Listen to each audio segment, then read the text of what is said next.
حدیث پاک میں آتا ہے، حدیث قدسی ہے، اللہ پر کیسا بھروسہ رکھنا ہے؟ انا عند ظن عبدی بی، میں اپنے بندے کے گمان کے نزدیک ہوتا ہوں جو مجھ سے رکھے۔ مفتی احمد یار خان نعیمی اس حدیث پاک کے تحت فرماتے ہیں یہاں عبد سے مراد بندہ مومن ہے، یعنی بندہ میرے بارے میں جیسا یقین رکھے گا میں ویسا ہی اس کے ساتھ معاملہ کروں گا۔ بس یہ سمجھ لو آج بات، میرا اللہ بہتر فرمائے گا، رب میرے لیے بہترین فیصلہ کرے گا، وہ مجھے پالنے والا ہے، میری ماں سے زیادہ چاہنے والا، یقین تو کرو نا اس پر۔ لوگوں کو اللہ پر ہی یقین نہیں رہا ہے، میرا تو کام ہی خراب ہو جاتا ہے، اللہ معاذ اب اس پہ کفریہ کلمات بھی کہہ دیتے ہیں، میرا تو جناب مسئلہ ہی حل نہیں ہوتا، میری دعا تو رب سنتا ہی نہیں ہے، میری مشکل آسان وہ کرتا ہی نہیں ہے۔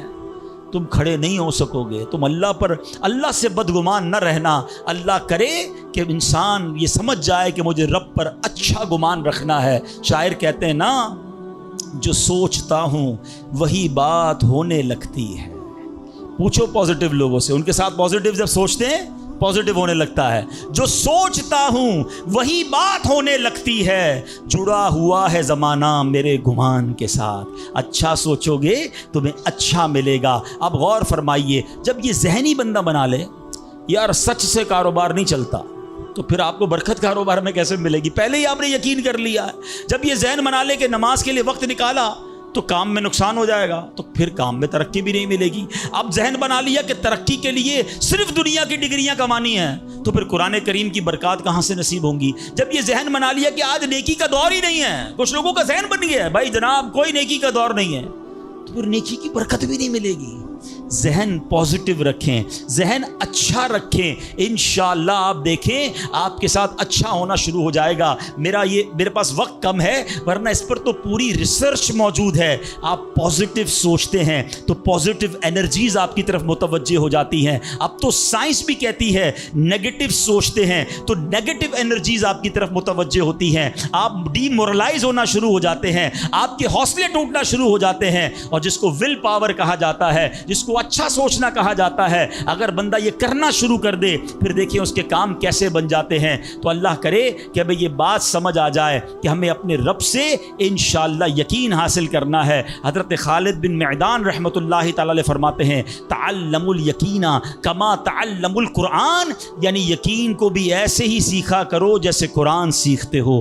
میں نے بھی اسے سیکھ کر حاصل کیا ہے۔ سبحان اللہ۔ اب یقین سیکھنے کے لیے، یقین حاصل کرنے کے لیے علماء نے بڑے طریقے لکھے۔ پہلے تو بندہ دعا کرے کہ اے اللہ مجھے اپنا یقین عطا فرما۔ بڑی پیاری دعا حضرت ابوبکر صدیق کیا کرتے تھے، اللہم حب لی ایمانا و یقینا و معافاتا و نیہ، اے اللہ مجھے پکا ایمان، پختہ یقین، عافیت اور سچی نیت عطا فرما۔ اللہ پاک سے دعا کرتے رہیں اور ایسے لوگوں کے ساتھ رہیں۔ آخری بات کر لیتا ہوں جناب، پرابلم پتہ ہے کیا ہے؟ ڈی مورلائز بندہ پتہ کہاں ہوتا ہے؟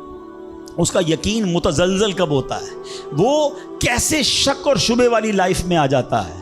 یہ صحبت سے ملتا ہے۔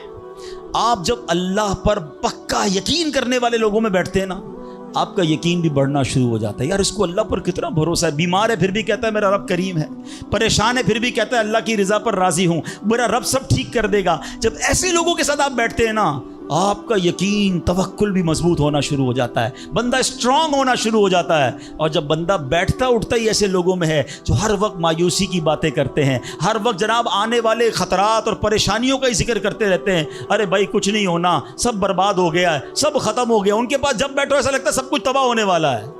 ایسے لوگوں کے ساتھ نہ بیٹھیں، حوصلے والے لوگوں کے ساتھ بیٹھیں، توکل والے لوگوں کے ساتھ بیٹھیں، اللہ سے محبت کرنے والوں کے ساتھ بیٹھیں، پھر دیکھیں انشاءاللہ آپ کے کام کیسے سیدھے ہو جائیں گے۔ ایک آخری بات چلے کر لیتا ہوں، اللہ پر بھروسہ، اللہ کے فیصلوں پر یقین کیسے حاصل ہو؟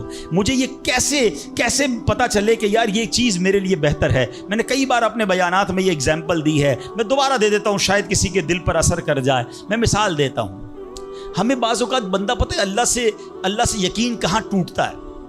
جب بندہ دعائیں مانگتا ہے، التجائیں کرتا ہے، بڑی رو کر التجا کرتا ہے، مصیبت میں ہوتا ہے، اس کو کوئی چیز چاہیے ہوتی ہے اور اس کو نہیں ملتی ہے، تو بندہ کہتا ہے رب تو میری سنتا ہی نہیں ہے، اتنی دعائیں کی، مسجد میں جا کے کی، مکے مدینے میں جا کے کی، فلاں بزرگ سے بھی دعا کرے، نہیں ہو رہا میرا کام۔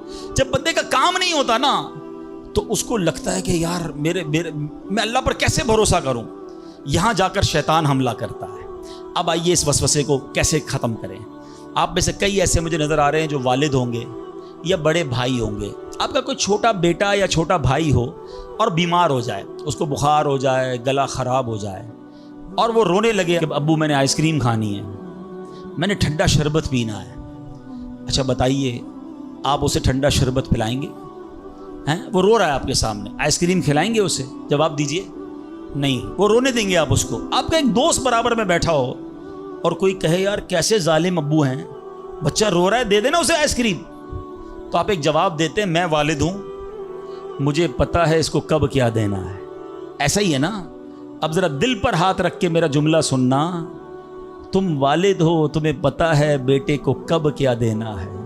میرے مالک کو نہیں پتا مجھے کب کیا دینا ہے. میں رو رہا ہوں, میں گر گڑا رہا ہوں, میں تڑپ رہا ہوں, وہ نہیں دے رہا. ارے یہی بہتر تھا. ہو سکتا ہے کہ میں جو مانگ رہا ہوں مجھے مل جاتا تو وہ میرے لیے اور برا ہوتا. علماء کہتے ہیں کسی کا امیر ہونا اس کے لیے اچھا ہے, کیونکہ وہ غریب ہوگا تو وہ ایمان سے متزلزل ہو جائے گا. کسی کا غریب ہونا اس کے لیے اچھا ہے, کیونکہ اگر اسے مال دے دیا جائے گا تو اس کا ایمان چلا جائے گا, وہ غلط کاموں میں پڑ جائے گا. کسی کو اولاد دینا اس کے لیے اچھا ہے, اور کسی کو بے اولاد رکھنا اس کے لیے اچھا ہے. ہو سکتا ہے بیٹا ایسا ہونے والا ہو جو بڑا ہو کے باپ کو ہی مار کے گھر سے نکال دے. کیا ہم نے نہیں دیکھے ایسے واقعات؟ ایسی اولاد نہیں دیکھی جو ماں باپ کو قتل کر دیتی ہے؟ لوگ کہتے ہیں اس سے بہتر تو بچہ ہی نہ ہوتا.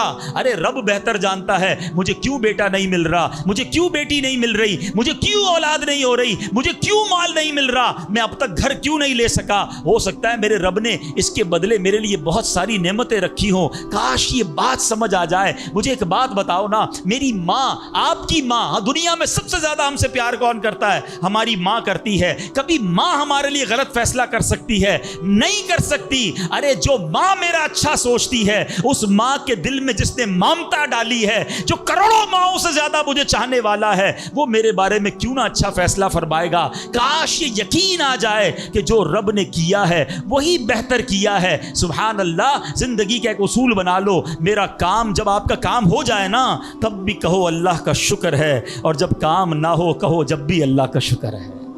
میرے لیے یہی بہتر ہوگا. آپ مزے میں آ جاؤ گے. اللہ سے دوستی کر لو. اے میرے رب, جو تو نے فیصلہ کیا میں اس پر راضی ہوں. آپ کسی ٹینشن میں نہیں رہو گے. ہمارا پرابلم پتہ ہے کیا ہے؟ ڈیفنس کے لوگوں جانتے ہیں, کبھی گزرتے ہوں گے نا ڈیفنس کی گلیوں سے, یار یہ پلاٹ بہت اچھا مل رہا تھا, 4 سال پہلے یہ ریٹ تھا, میں لے لیتا, آج تو کتنی پرائس ہو گئی. یار وہ گاڑی 1 مہینہ پہلے لینے والا تھا, نہیں لی, گورنمنٹ نے پرائس بڑھا دی. یار یہ فیکٹری میں پہلے خرید لیتا. اسی ٹینشن میں رہتے ہیں, یہ کر لیتا, وہ کر لیتا. ارے نہیں کیا, نہیں ہوا, وہی میرے لیے بہتر تھا. جو رب نے دیا وہی میرے لیے بہتر ہے. خدا کی قسم, جس دن اللہ پر بھروسہ سیکھ لیا, رب سے دوستی کر لی, رب کے فیصلوں پر اطمینان تمہیں حاصل ہو گیا, زندگی کے بہت سارے غم ختم ہو جائیں گے. جو بھی ہوگا وہ رب کی طرف سے ہے. ارے جب حضرت ابراہیم آگ میں ڈالے جا رہے ہیں, جبریل امین آ کے پوچھتے, بتاؤ اے ابراہیم تمہاری کوئی مدد کر سکتا ہوں, کوئی حاجت ہے؟ فرماتے مجھے کوئی حاجت نہیں. کہا اللہ سے تو کہہ دو کہ رب دیکھ رہا ہے, اس کا دیکھنا میرے مانگنے سے بہتر ہے. ہائے ہائے اللہ, حضرت ابراہیم کے اس یقین کا کوئی ذرہ عطا فرما دے, اس توکل کا کوئی حصہ عطا فرما دے. باتیں تو ہم بڑی بڑی کرتے ہیں, مگر جب سر پہ پڑتی ہے, جب کوئی مشکل آتی ہے, پھر ہمارا یقین ہل جاتا ہے. اللہ مجھے بھی اور آپ کو بھی اپنی سچی محبت عطا فرمائے, سچا یقین عطا فرمائے, سچا بھروسہ عطا فرمائے. اور یقین کریں جس دن رب پر بھروسہ مل گیا, آپ کی مشکل, آپ کی غم کی آگ باغ بننا شروع ہو جائے گی, آپ کی مشکلیں آسان ہونا شروع ہو جائیں گی. حضرت ابو مسلم خولانی رحمۃ اللہ تعالی علیہ, ان کو امت کا حکیم کہا جاتا تھا. بڑے کمال کی شخصیت اور بڑے عقل مند اور دانا تھے. آپ کے دور میں, آپ یمن میں رہتے تھے, اور آپ تابعی بزرگ ہیں. تابعی کس کو کہتے ہیں؟ جس نے کسی صحابی کو ایمان کی حالت میں دیکھا ہو اور اس کا خاتمہ بھی ایمان پر ہی ہوا ہو. تابعی, سبحان اللہ, وہ تابعی بزرگ تھے, یمن میں رہتے تھے. آپ کے دور میں ایک شخص تھا اسود انسی. اس بندے نے معاذ اللہ نبوت کا جھوٹا دعویٰ کر دیا, اور ایک دن زبردستی آپ کو اپنے پاس بلایا اور پوچھا کہ کیا تم گواہی دیتے ہو کہ محمد صلی اللہ تعالیٰ علیہ وسلم اللہ کے رسول ہیں؟ کہا ہاں بالکل, میرے آقا علیہ الصلوۃ والسلام اللہ کے نبی ہیں, سچے نبی ہیں, وہ میرے آقا ہیں, میں ان پر ایمان رکھتا ہوں. تو پھر وہ کہتا ہے اچھا یہ گواہی دیتے ہو کہ میں بھی اللہ کا رسول ہوں؟ حضرت ابو مسلم خولانی کہتے ہیں کہ میں نے نہیں سنا تم کیا کہتے ہو، یعنی سنا ہی نہیں اس کی بات، سنی انسنی کر دی۔ اسود انسی کو بڑا غصہ آیا، اس نے فوراً حکم جاری کیا کہ بڑی اور خوفناک آگ جلائی جائے۔ آگ جلائی گئی، ابو مسلم رحمۃ اللہ تعالی کو اس دہکتی آگ میں ڈال دیا جائے، حکم دے دیا۔ آپ کا ایمان ٹس سے مس نہیں ہوا، آپ کھڑے رہے اور آپ کو اٹھا کر آگ میں ڈال دیا گیا۔ سبحان اللہ، جس رب نے حضرت ابراہیم کے لیے آگ کو ٹھنڈا کیا تھا نا، گلزار کیا تھا، ابو مسلم خولانی رحمۃ اللہ تعالی کے لیے بھی وہ آگ سلامتی والی ہو گئی، بالکل صحیح سلامت آگ سے باہر آ گئے۔ اسود انسی نے جب یہ دیکھا کہ یہ اتنی بڑی کرامت، اب یہ لوگوں کو پتہ چل جائے گا تو میری تو نبوت کا جو دعویٰ ہے وہ بیڑا غرق ہی ہو جائے گا، تو ان کو آزاد بھی کر دیا اور کہا کہ فوراً یہاں سے آپ چلے جائیں۔ تو آپ کو یمن سے نکال دیا، آپ یمن سے نکلے اور مدینہ منورہ حاضر ہو گئے۔ غلامی میں نہ کام آتی ہیں شمشیریں نہ تدبیریں، غلامی میں نہ کام آتی ہیں نہ شمشیریں نہ تدبیریں، جو ہو ذوق یقی پیدا تو کٹ جاتی ہیں زنجیریں، کوئی اندازہ کر سکتا ہے اس کے زور بازو کا، نگاہ مرد مومن سے بدل جاتی ہے تقدیر۔ ایک قافلہ تھا، 3 افراد ہیں، بلکہ اس میں سبحان اللہ 4 افراد ہیں، حضرت ابراہیم، حضرت اسماعیل، بی بی ہاجرہ، اور چوتھے کون تھے؟ حضرت جبرائیل۔ حضرت جبرائیل راستہ بتا رہے ہیں، یہ پورا قافلہ پیچھے پیچھے جا رہا ہے۔ کہاں جا رہا ہے؟ حضرت جبرائیل سے حضرت ابراہیم کو اتنا شوق تھا، پوچھتے ہیں اے جبرائیل ہماری منزل آ گئی؟ کہتے ہیں ابھی اور آگے، ہماری منزل آ گئی، کہتے ہیں ابھی اور آگے۔ لکو دک صحرا میں ایک ٹیلے پر جا کر، کون سی جگہ تھی جہاں آج مکہ آباد ہے؟ کچھ بھی نہیں تھا، کعبہ بھی نہیں تھا، اسی ٹیلے والی جگہ پر بعد میں کعبہ بنایا گیا۔ بالکل صحرا ہے، نہ پانی ہے نہ کھانا ہے۔ حضرت جبرائیل نے بتایا اے ابراہیم تمہارا مقام آ گیا ہے۔ حضرت ابراہیم کی اطاعت دیکھیں کہ وہ بیٹا جو 99 سال کی عمر میں دعاؤں کے بعد ملا ہے، حضرت اسماعیل آپ کو 99 سال دعا کرتے کرتے گزر گئے، پھر ملے تھے، مگر حکم کیا تھا کہ اپنے بیٹے کو، اپنی زوجہ کو وہاں چھوڑ آؤ۔ حضرت ابراہیم اپنی زوجہ کو، اپنے بیٹے کو جب چھوڑ کر جاتے، تھوڑے سے کھجورے ہیں، پانی ہے، تو بی بی ہاجرہ کیا کہتی ہیں؟ 3 بار کہا کہ ابراہیم کس کے سہارے چھوڑے جا رہے ہیں، کس کے سہارے چھوڑے جا رہے ہیں؟ حضرت ابراہیم نے جواب نہیں دیا، تو آخر میں کہتی ہیں اللہ امرک بہذا، اے اللہ کے نبی، کیا اللہ پاک نے آپ کو اس کا حکم دیا ہے؟ آپ نے کہا مجھے رب نے حکم دیا ہے۔ اب یقین دیکھیں اس خاتون کا، اس ماں کا یقین دیکھیں جس کا چھوٹا بچہ ساتھ ہے، دودھ پیتا بچہ ساتھ ہے، نہ کوئی انسان نہ پرندہ۔ مگر جب حضرت ابراہیم نے کہا نا کہ ہاں رب کا حکم ہے، تو کیا کہا؟ اے اللہ پاک کے نبی، اگر یہ اللہ پاک کا حکم ہے تو پھر آپ خیر سے جائیں، اللہ ہمیں ضائع نہیں کرے گا۔